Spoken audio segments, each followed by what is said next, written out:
Most people spend their entire lives emotionally controlled by things they were never meant to worship. Opinions, rejection, failure, money, status, tension. One rude comment can destroy their peace. One setback can collapse their confidence.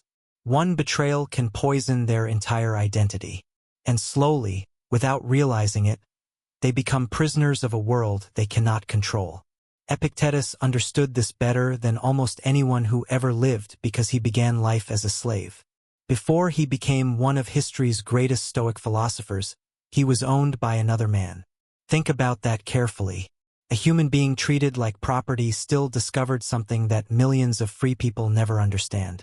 True freedom is not external. It is internal. A person can be chained physically and still remain psychologically free. And another can possess wealth, beauty, status, followers, luxury, and still live in complete emotional slavery. That is why Epictetus taught one terrifying truth above all others. If the world can constantly disturb you, then the world owns you. The Stoics were not trying to escape reality. They were trying to become untouchable by it. Not emotionless, not cold, untouchable. A state where chaos may surround you but cannot invade you. A state where insult loses power, fear loses control, and external events stop dictating your inner condition. And today you're about to hear 10 Stoic principles that can slowly build that state inside you. But understand this clearly. These principles are not motivational slogans. They are psychological disciplines. If practiced deeply, they change the structure of your mind itself. Because Stoicism was never philosophy for comfort. It was philosophy for survival. The first principle is this: separate what you control from what you do not. Epictetus believed nearly all human suffering begins with confusion about this distinction. Most people waste enormous emotional energy trying to control outcomes, opinions, timing, other people's behavior, even reality itself. And because reality refuses to obey them, they live in constant frustration.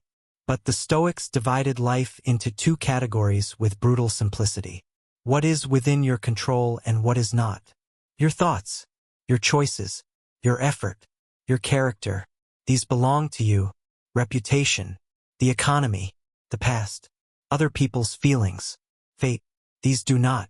The moment you emotionally attach yourself to things outside your control, anxiety becomes inevitable. But once you anchor yourself only to what belongs to you internally, something extraordinary happens. The world loses its grip on your nervous system. The second principle is harder. Never depend on external validation. Most people secretly build their entire identity around being approved by others. They need praise to feel valuable, attention to feel visible, acceptance to feel safe. Which means strangers unknowingly control their emotional stability every single day. Epictetus warned that the person who seeks approval becomes a servant to the crowd. Because now your peace depends on forces outside yourself. The Stoic path demands something terrifying instead. Learn to stand alone psychologically. Learn to approve of yourself through your own integrity rather than applause. Once your self-worth no longer depends on external recognition, manipulation stops working on you. Criticism stops penetrating you. Silence stops frightening you. And for the first time, you become internally sovereign. The third principle is this: expect difficulty before it arrives. Modern people unconsciously expect life to remain smooth, comfortable, predictable. So when pain appears, they collapse emotionally because reality violated their fantasy. But the Stoics practiced premeditatio malorum, the premeditation of adversity. Every morning Marcus Aurelius reminded himself that he would encounter difficult people, disappointment, arrogance, selfishness, betrayal, frustration. Not because he was negative, but because preparation destroys shock. The unprepared mind panics. The prepared mind adapts. Once you stop expecting permanent comfort, hardship stops feeling like injustice. It simply becomes part of existence. And this single mental shift makes you far harder to break. The fourth principle is deeply uncomfortable. Voluntarily train yourself through discomfort. The Stoics believed comfort addiction weakens the soul. Because the more dependent you become on ease, the more fragile you become when ease disappears. Seneca intentionally practiced hardship even while wealthy. Cold baths, simple food, rough clothing. Why? To prove to himself that suffering was survivable, that fear exaggerated difficulty, that comfort was not necessary for peace. Modern people panic at inconvenience because they've trained themselves to need comfort constantly. But every time you voluntarily face discomfort, your mind becomes more resilient. Discipline grows. Fear shrinks.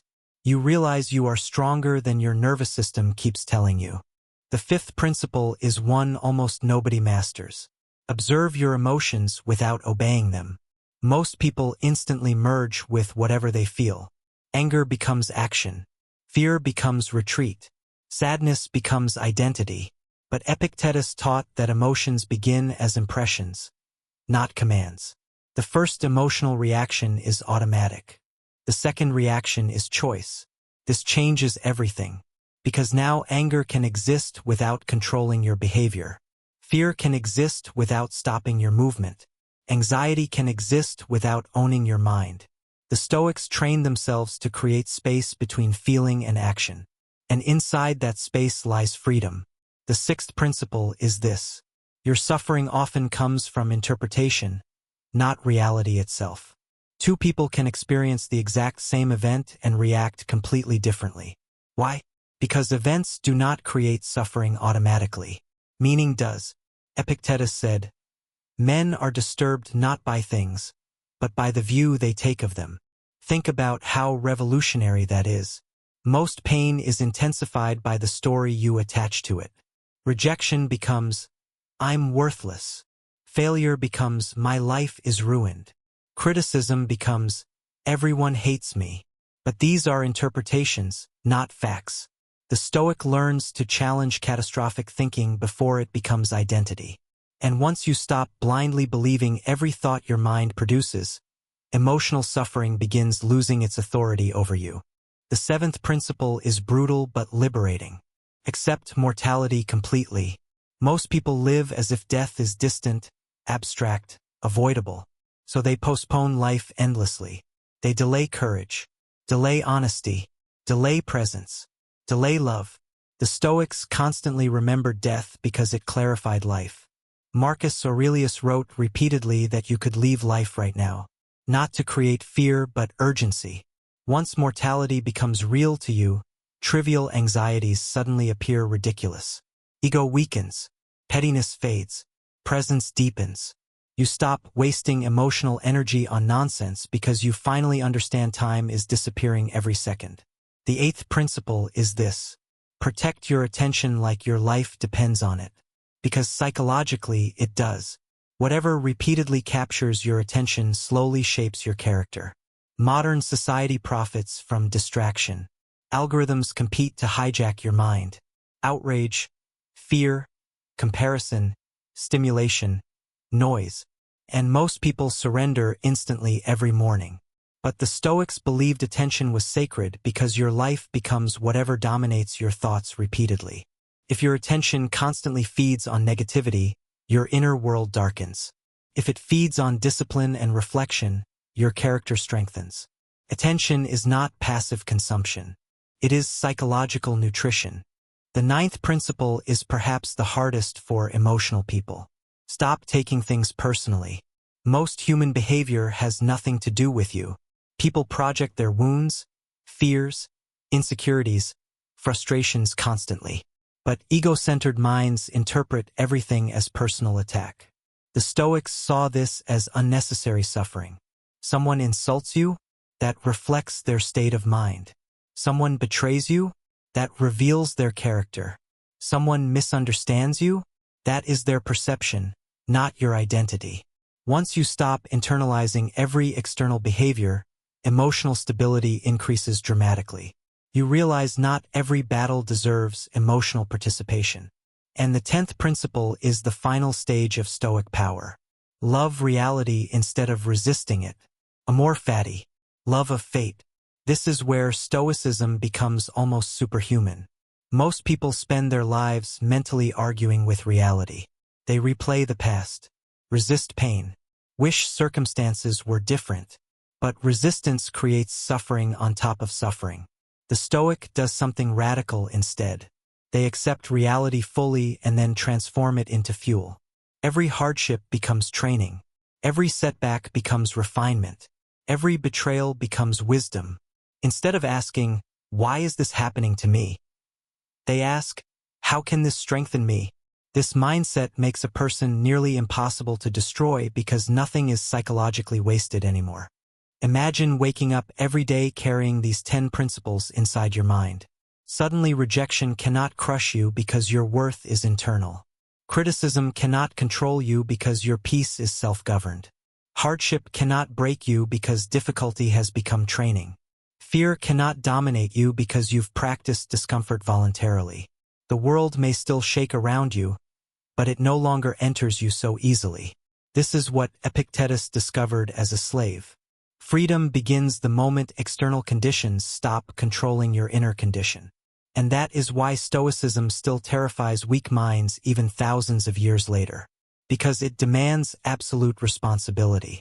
No blaming, no victimhood, no emotional dependency, only discipline, awareness, sovereignty, the kind of inner strength most people talk about but very few are willing to build.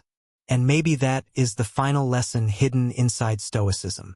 Peace does not come from controlling life. Peace comes from finally controlling yourself.